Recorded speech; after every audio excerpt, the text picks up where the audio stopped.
So in this video we're going to go over how to manage systems, how to add them based on a collection, add them manually, add them from a file, different ways to manipulate all the systems that you're going to connect to. So the first thing we're going to do is type in settings. Settings gives us a list of all the settings that are currently available, and the first one you're going to see is systems. So systems is pulled up. Let's say we want to actually view what systems are. So each one of these items is actually not only a configuration setting, but also has a function that's tied into how it's managed. So in this case, we're actually going to do a BG help. So that's the BlueGenie help function inside. And then we're going to actually look for systems. Here you can see we have a set BG systems, set systems, and systems. They're all literally the same thing. Obviously, this is the short name alias. This is the normal alias without the BG, and then this is the fastest alias that's set. And again, these are not in the alias pool like normal. They are actually bound to the function, so they don't disappear. They're always there, available. So with that said, we now can tell we can tell that this is what it does, right? So it gives us a short description. It's an add-on that allows you to manage the systems in the BlueGenie console. If we actually want to see more information for that, I mentioned prior that you could do systems-help. With that said, sorry, systems-help. With that said, I also want to show another way to pull up help information for any function. So by default, each one of the functions for BlueGenie has a parameter called help, but the parameter literally triggers another script. That other function, or script in this case, is called invoke walkthrough. So we can actually do an alias, which is a walk, and then we can actually do a walk over systems. And so that does the same thing. It pulls up the information, and we can see we have set BlueGenie is an add-on that manages the set BlueGenie systems is an add-on to manage system lists in the BlueGenie console. Computer objects are a list of computers that you want to action on, and you can manage it either by manually doing a text file or through Active Directory groups. Here we have our normal command syntax, so it tells you how it would be broken up, and here is our current command. So there's no parameters, there's no default parameters. Right now the current command is just systems. Now we can go through examples, but I'm going to show it off by processing our own examples. So I just wanted to show that off and show how to pull that up using walk, and just get the functionality around the settings itself. So what we're going to do right now is we're actually going to type in systems, and we're going to add a computer manually. So here we're just going to add PC001, and you could see output, it says it was added. If we look at the settings again, you can see now that there is a single node that's processed under systems, and again, this format is YAML that we spoke about before.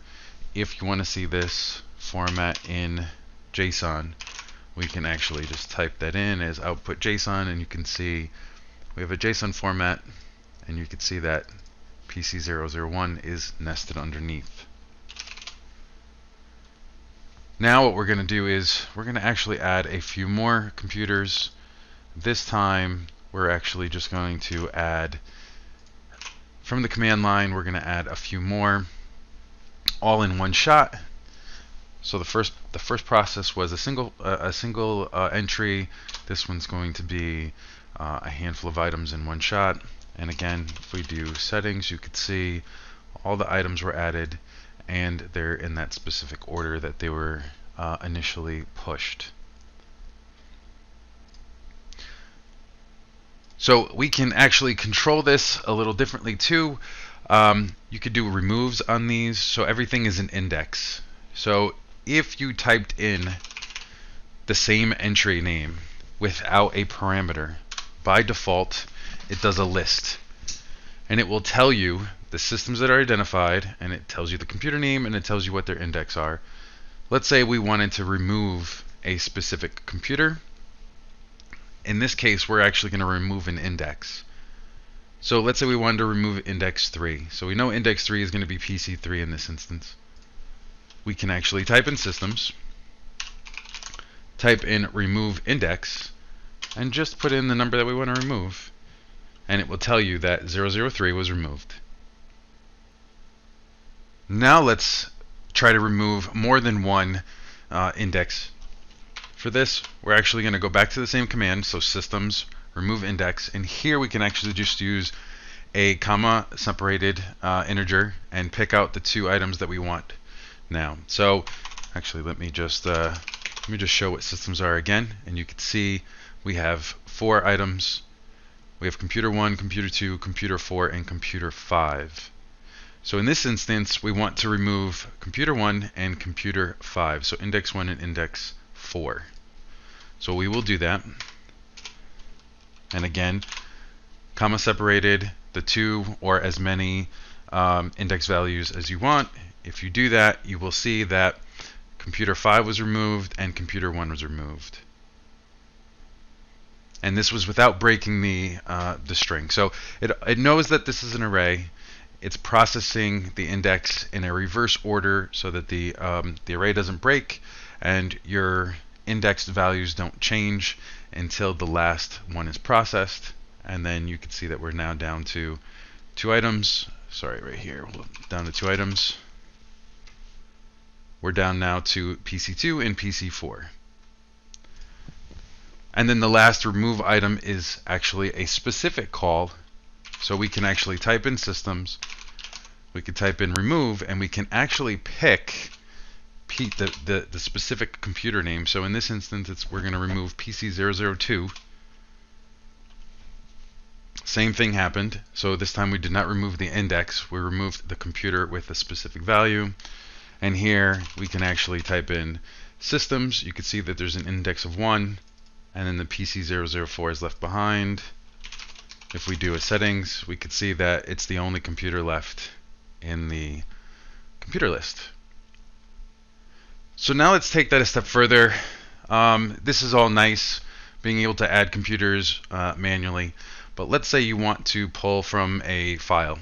So you want to pull a huge collection of systems, and it's much easier because you've already predefined a computer list of all the systems that you want to query.